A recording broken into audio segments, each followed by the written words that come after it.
I think it's an even matchup. After I seen Spence's last fight, he did good, but I thought he was gonna knock Mikey out. I just feel like he did his thing, but he didn't look. To me, he didn't look dominant. Even though he won all the rounds, but he didn't look like how he looked against Peterson. The person who can hit hard as me, and he likes to stay there, and that's why I like this fight so much for me.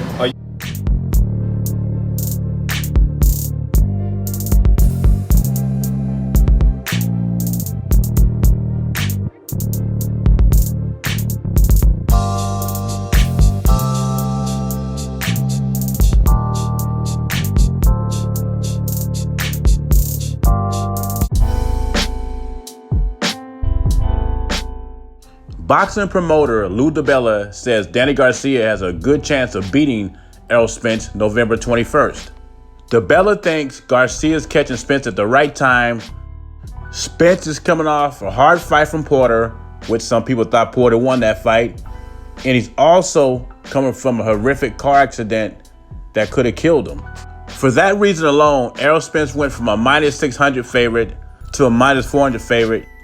DiBella claims that Spence's Ferrari is going over 100 miles per hour at the time of the accident. And for that reason alone, DiBella does not know if Errol Spence is going to be the same fighter that he once was. And when it comes to that, DiBella's not alone. Boxer fans everywhere are wondering what kind of Spence is going to show up November 21st. Lou DiBella also believes that Danny Garcia is underrated and he's one of the top fighters in the welterweight division.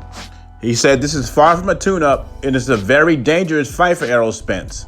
Now, up to this point, I have no problem with Lou DiBella says.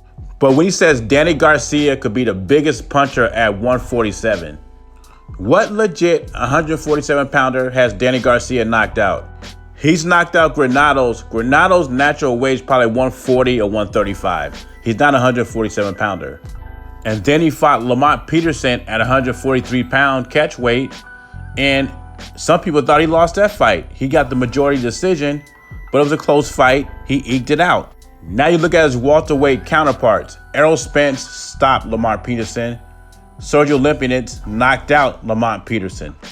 Danny Garcia also knocked out Brandon Rios, but like I said, I don't think Brandon Rios was a real 147-pounder. Rios, like Garcia, best weight is at 140 pounds. He was just a blown up junior welterweight. And some people out there will bring up Sammy Vargas, getting desperate. Let's don't do that. But let's look at Danny Garcia's knockout ratio. According to BoxRec, is at 55%. Most of those 21 knockouts came at 140, not 147. Virgil Ortiz is bigger puncher than Danny Garcia. And I'm not saying Terrence Crawford is a bigger puncher than Danny Garcia. But every welterweight, and there have been legit welterweights Terrence Crawford's been in with, he has knocked them all out. The only common opponent him and Danny Garcia has is Amir Khan, a.k.a. Mr. Glass Joe. One other guy I forgot was Ivan Redkach, who's not a legit 147-pounder. He's a 140-pounder maybe. And Danny Garcia could not drop him. So as far as punching power go, I have to disagree with Lou DiBella. I think Danny Garcia's punching power is overrated. I think he's overrated as a welterweight as well. It's just a fact. Every big fight he's been at 147, he has lost. Maybe he will change that November 21st, but right now, he's overrated. Leave your thoughts and comments below. Jay Beezy. Subscribe to the channel. I'm gone.